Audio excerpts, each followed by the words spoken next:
Gabriele's interview is interesting for all those who want to engage in scientific studies, specifically in renewable energies, and those who wonder whether it is a good idea to do a PhD or not. Gabriele is a doctoral researcher on energy systems optimization. He tells us about his personal path to becoming a researcher and his choice of research versus the corporate world. Gabriele, I'm so happy to have you on my podcast. We have a special relation because you're my Yes, I'm nephew. your nephew.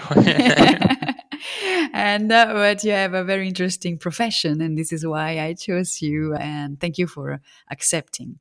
So, in a nutshell, can you tell me what you do today? In a nutshell, I'm working as a postdoctoral researcher for the engineering university HINTA in Lyon, and I focus my researches on optimization of energy systems.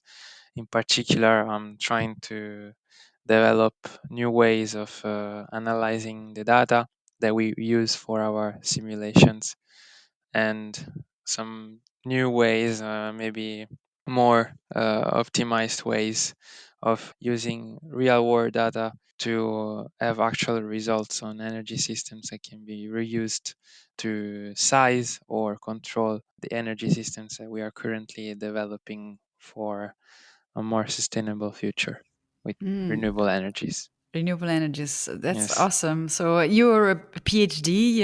You've done your thesis last year, so in it was September 2022. So Yes. congratulations.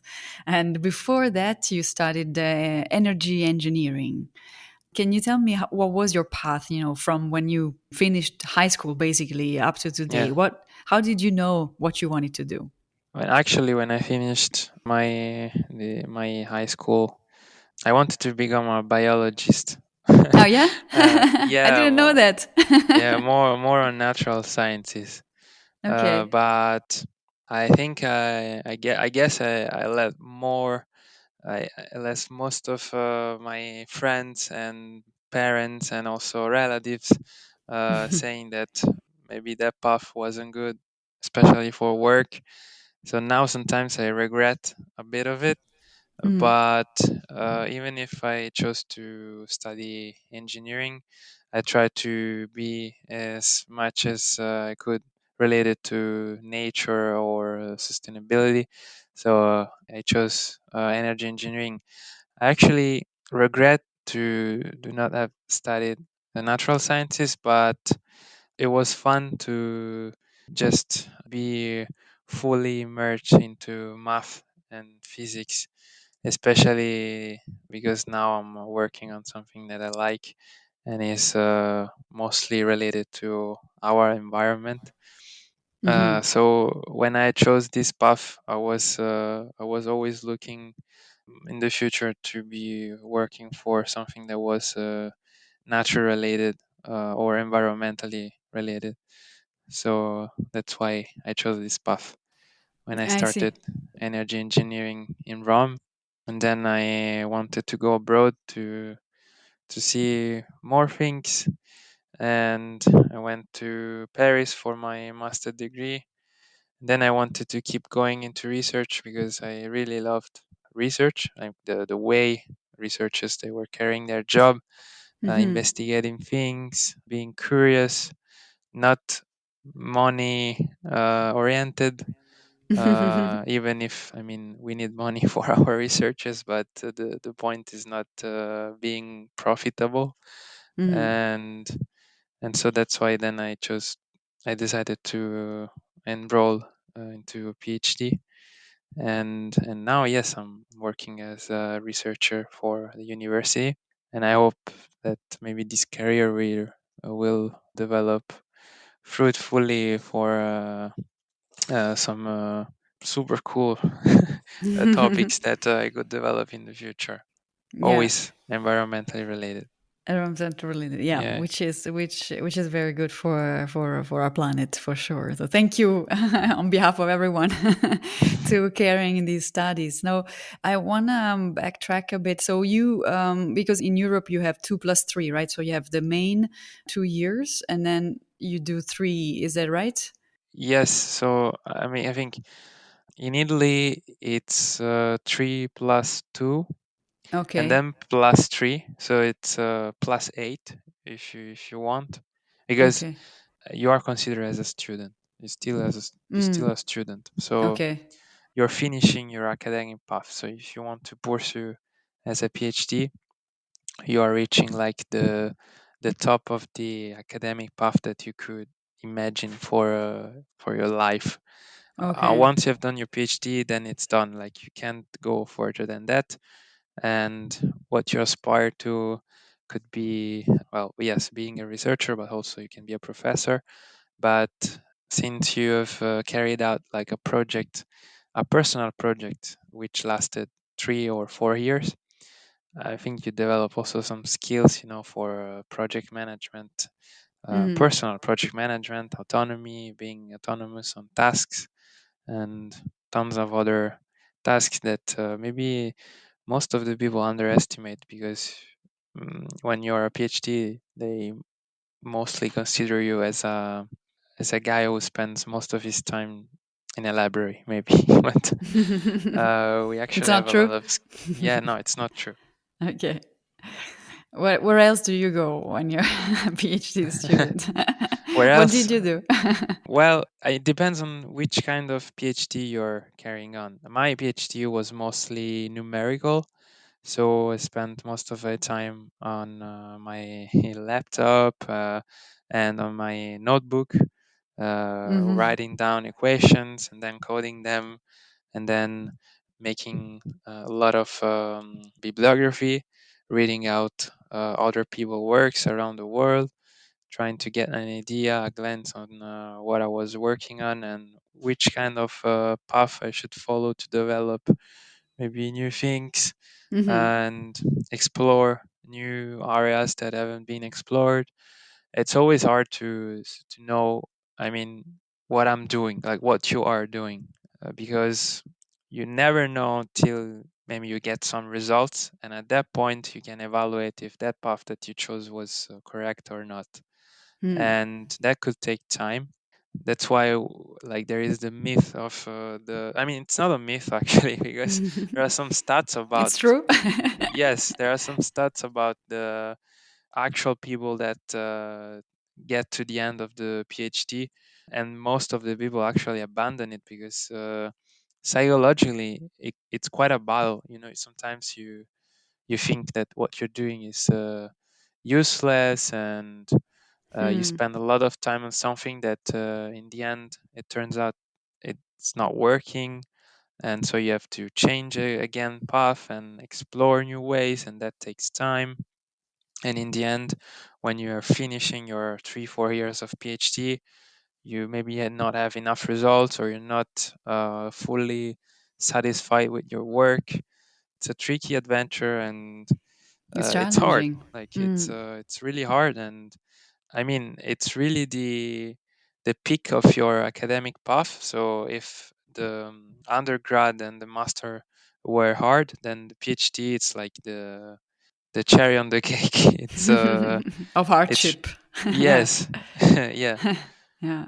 yeah. Like a suggestion, an advice for someone who has finished university and is thinking of doing a PhD would be really like you really want it. Like you got to be committed and Mm, not give up along the way. Or what would you say now that you've done your PhD? I think the best way to start to choose the PhD way, and then keep on going on it. It's to be just motivated at the beginning. What does it mean? It means that you like research, you like to spend time on reading out present works and what people are currently developing, and then brainstorm ideas and choose some of them, and then start to develop them from scratch. And you actually get pleasure in discovering things and studying them, because you never stop studying actually, even if you're not studying with books, or you're not following the exercises that your professor give to you. You are the professor of yourself, and you have to explore your own way of of research. Like you create your own research and you are Mm, developing your own set of skills that allows you to keep on this work that no one else can do for you. mm. And of course, I mean, it's really important to have a good tutor and a good professor that follows you along the way. But developing some autonomy and trying to stay motivated and focused on what you decided to do, it's really important. So if you, at the beginning, you don't like the academic way of seeing things, but you mostly maybe would like to work for a company where you do your task, your short-term tasks, which lasts maybe 1 or 2 weeks, and you go on with that, then I mean it's totally fine.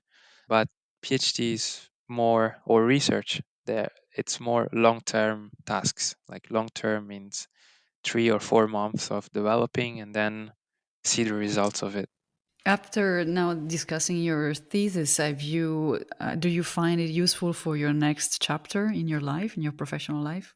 Yes, yeah, discussing my thesis was like the ultimate exercise for maybe whatever presenting skill you would like to have, because you have to condense your 3 4 years work into 45 minutes presentation. You have to go straight to the point, but at the same time you have to present a story. You have to narrate what you have developed in those last years. You have to be critic. You have to be also you have to have a look at the future. Means once you finish to present your work, you actually have an idea on what should be done next to improve what you have done the last 3 years. They don't expect you to present super good results, because I mean, unfortunately, not all of us have the ability of develop the new theory of relativity or something like that. But in the end, just being critic and give to the scientific community one little more spark to develop new things. I think that's the objective of the PhD and research itself. In the end, it's to spark new light along the way, and then give new inputs to people to develop new things. And you are contributing to Mhm, that with your own work. So I think this is what I think I was pretty happy about that. I respected this concept that mhm. I was always repeating to myself. I'm not a genius. I'm just a hard worker. So I want to give to other people the opportunity to keep on going my work, and also me myself. I want to apply what I've learned to other topics or other fields, and try to enlight more and more sparks. Mhm, And you can do that through your research, of course, and sharing it. And also, once you have done your PhD, you can also accompany or just lead, give new ideas to new PhD students or or just students, because during your PhD, and also after your PhD, when you're doing your postdoc, you can have some how do you say that in English? Like you can I'm thinking in French. I'm sorry, I see. tutora. You Tutor. can teach to students. Yes, yeah, you can teach to students, Mm. and that's also a good way of spreading spreading the word, if you want. And the message. What did Yeah, you the study message. for? Yes. Because now you've chosen to continue research and you've applied for one more year at university. What is for you the difference between working as a researcher and working for a company? And why do you choose So research? I actually had the possibility during my PhD to collaborate with the company. I had a look on both sides, Okay. and as I was saying before, I guess the main difference is that when you're working for a company, you need to be efficient. Yes, you need to be efficient on the short term. So even if results are not good, but they work and they do the job, then it's fine. Mm. And you should not be that critic. Like you just say, yeah, it works. Okay, let's go on with the next task. That's Mm-hmm. done. Whilst when you work as a researcher, tasks are long-term tasks because you really investigate deep inside the small things of the task, and Mm-hmm. you see what other people have done, you test things, you try to invent new ways of seeing the problem. Some of them doesn't work, it's okay. You then work out new ways of doing it. Just reading the work that other people has done takes a lot of time because you need to have a glance of Yeah. what people are investigating. So it's really a meticulous job, and that's why it takes time. And it's way more critical because you really go into the figures and the numbers, and you question them, and you question yourself, and you question people around you. Whilst when you work for a company, that doesn't happen very often. And I mean, I could have seen it while working for the company Mm. for which I was doing my PhD. I see. And also, yeah, so there's a constraint with business and corporates that, Yes, a lot of constraints with business and mm, corporate, and research sometimes cannot yeah, be public. So even if you're right. developing something, it should stay confidential. Which was your case with the company that you did the PhD Yes, for, right? Or with? Yeah. my PhD thesis, it's confidential for 5 years, starting from September. Mm. So it will be available publicly in 2027. Okay, that means that the findings, if the company wants to use your findings, they can, and then, but Exactly. they have exclusive access to your Yes. thesis. Mm. Yes. I'm trying to work out a way because I want to write two articles concerning the job, the work that I've performed for my PhD. Yeah, So I'm trying to find a way to write the article, but still preserving the confidentiality that they asked me to have right. for the Mm. work. Because I believe they paid for your PhD. Is that correct? Yes, in this case, 50% owned by the university and 50% owned by the company. Ah, okay, okay. So it's in their Yeah. interest to. And does the university have also rights to Yes, your the thesis? university has access to the work. Yes. Oh, okay, as well. So okay. Yes. Okay, so I mean, it makes sense because that was my next question. Like, are you, because you said you're still a student as a PhD, but you're being paid like as a professional does, because you're not being paid when you're doing university or high school, but so you're kind of in already in a work mode, but you're still studying. Is the money you receive enough for you to sustain yourself while you're doing your PhD? It depends on the country you are working. No. Okay. um, I was paid enough Yeah, actually to sustain myself. So I guess in France. yes, Yeah. and it also depends on which subject you're working on, because if you are doing a PhD on science, hard science, like engineering, Mm-hmm. then there is a lot of money that is Mm. given by the country itself to develop new things. Like, Yeah. because I mean, the techniques is needed, technology is needed, and Yeah. And research is a energy. way. Yeah, Yeah. well, I'm just not Not just only for energy, energy. but also for other things. Whilst if you work for literature, philosophy, The not soft hard science. science, yes, soft science. I mean, still a science, but a different Hmm. science. Then there is way less money, and that's a problem that we have Maybe because there's so also far. less implementation, like in terms of business implementation for Yeah, like these software. it's actually stated that the people that are doing research on literature, philosophy, or political sciences, or whatever, are less paid than people who are Mm. working on hard science, engineering, neurobiology, or I don't know, like Yeah. other topics concerning that. Do you think that it was good for you to start a PhD right after university, or in hindsight, would you have wanted to wait a bit, work, and Mm, then do a PhD? I don't know. It depends on people. I have a lot of colleagues who, before starting their PhD, they went working for a company, but then they changed their mind and they wanted to explore. So these ways of working, because it's completely different.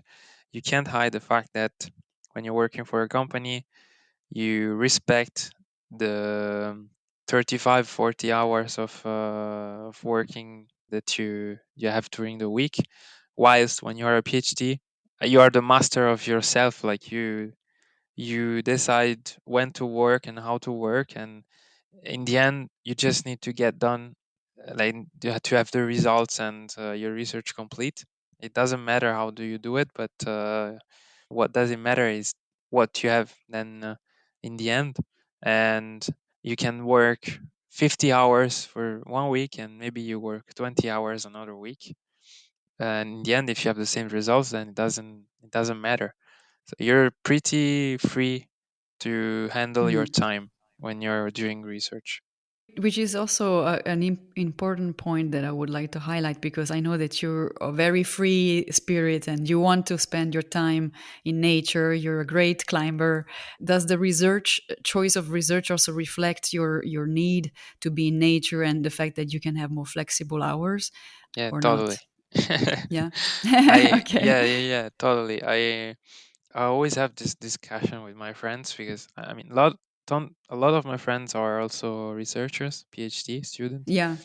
and I guess we always arrange our time schedule to then organize things which are of course not concerning the phd and the work itself, because we have this gift of mastering our time as we want, Yeah. whilst my friends who are Others. working, yes, Yeah. others friends who are working for companies, they are mostly stacked there. Everyone else And basically. yes, and they have their Saturday, Sunday free. Yeah, I mean this is a huge Yeah. advantage. I always have valued more my free time over money. So Yeah. even if my salary is way less than maybe someone who works for a private company, Hmm. which is for sure that I know, I am really happy about the choice that I made, because I have a lot of free time. Like I can handle my free time as I want. Yeah. So That's that's a huge important. Yeah. advantage. That's Yeah. like more than money for sure. Yeah. I see your point for sure. And also are you able to be like a digital nomad if you want it? Yeah. Yes, yeah, yeah, yeah. I'm also on that side. I'm pretty free of working whatever I want, especially because I'm mostly Mm-hmm. working on numerical development. So Mm-hmm. I'm not into experimental research, so I do not have to be in the lab. So I'm pretty free of working whatever I want. So I try to arrange 2 or 3 days per week of smart working as they define it. But if I want to come back immediately, just visiting my family, I can arrange of maybe moving on Wednesday and then smart working on the train, and then Mm-hmm. Tuesday, Friday working there from my parents' home, enjoy the weekend, and then come back. So Mm-hmm. that's Which is pretty great. Yeah. pretty great. Yes. Really great. So, if we were to see each other, talk on the podcast in 5 years from now, let's say 2028, hmm what do you think? Where do you think you're gonna be? What do you think you're gonna be doing? So far, I mostly talk about maybe positive things. I mean, there are also some drawbacks because in the end, the PhD, as I said, it's a meticulous work, and sometimes it doesn't work out. So it could be really stressful at some point, Mm. especially when you are writing down your thesis, and that's maybe the most stressful point of your PhD. Or when you're writing articles and they get rejected by reviewers, or because it takes a lot of time to write down articles, and so sometimes it can get really frustrating and stressful. And as I was saying before, I don't really know the stats, but I guess maybe around 50% of PhD students that just abandon the PhD to Mm. do something else, because sometimes it gets really, really stressful. But now that I'm done and I'm working as a researcher, and I'm more relaxed and I like it, so I will say that in 5 years I will pursue maybe this way. And I always know that if at some point I get annoyed by research and the research world, I can just switch and try out the industrial way and see if it works out. Mhm. So next year's I planned to be really flexible and trying to investigate all these ways. So now I'm working as a researcher, but who can say that who Mm. can say that I'm not gonna work as an industrial in 3 years, just to see how does it work and if I like it more than research. So just I want to stay flexible for the next 5 years and see how does it work for both Perfect. sides. Yes. Yeah, both sides. Yeah. And I Mm. wish you all the best. And I know that all the doors are open for you. I mean, you have chosen definitely a very leading industry and subject. So energy, it's in everybody's subject, topic, and news and so forth. So it's definitely going to be your time and of everybody that will be choosing this field. So I wish you plenty of success, whatever for you is success, which is very personal. And we'll see in 5 years. All right. And Okay. okay, it's a date. I'm sure in 5 years there will be plenty of new stories that Gabriele will tell us, and I can't wait. So, we got plenty of advice in the field of energy engineering, research, doctoral studies, renewable energies, and I hope that Gabriele's personal choices and life experience will help you navigate through your own choices. Stay tuned for more interviews. Bye for now.